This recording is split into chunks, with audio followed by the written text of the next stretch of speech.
dönəminə aiddir deyə bilirik. Ümumiyyətlə çox doğru qeyd edirsiniz. Yeniyetməlik dövrü ən təhlükəlidir. Nəyə görə? Çünki bu dövrdə dediyiniz kimi hər şeyə maraq var və bir tərəfdən də alkoqol istifadəsi sanki yetişkinlik, böyük olmanın da bir göstəricisi kimi onların gözündə göründüyü üçün alkoqol istifadəsinə yoxlama məqsədi ilə başlayırlar. Bəzi insanlar, biraz öncə də qeyd etdiniz, genetik olaraq asıllıq yaranmağa meyillidirlər. Yəni, dünya əhalisinə baxdığımızda, dünya əhalisinin hardasa 85%-i alkoqolu hər hansı bir dövrdə ömründə istifadə edir və yaxud da ara-ara istifadə edir. Amma bunların cəmi 10%-i asılı olur. Yəni, hər alkoqol istifadə edən asılı olmur. Yəni, asılılığa bir meyillilik də burada mövzudur.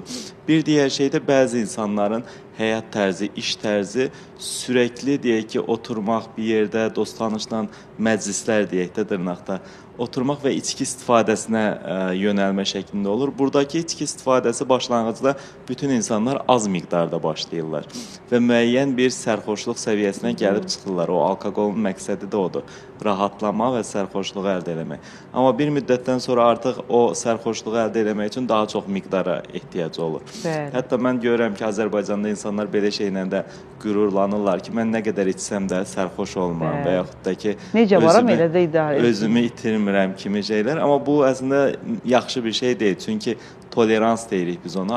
Alkoqola öyrəşmə yaranıbdır. Ona görə daha çox alkoqol istifadəsi lazım olur ki, o şeyə gəlsin. Bu şəkildə həftədə birlik istifadələr 3 gündən birə keçir, hər günə keçir və bu şəkildə asılılığa gedən bir yol olur. Asıllıq yolu uzun bir yoldur alkoqolda. Digər asılılıqlarda qısadır, amma alkoqolda uzundur.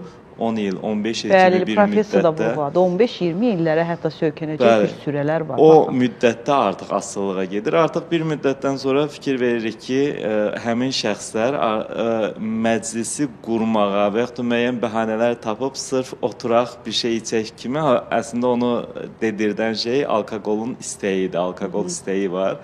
Və bir müddətdən sonra da belə bir şeyə çevrilir ki, özlərini də biraz sıxırlar. Axşam içməyi biraz gün ortaya çəkirlər.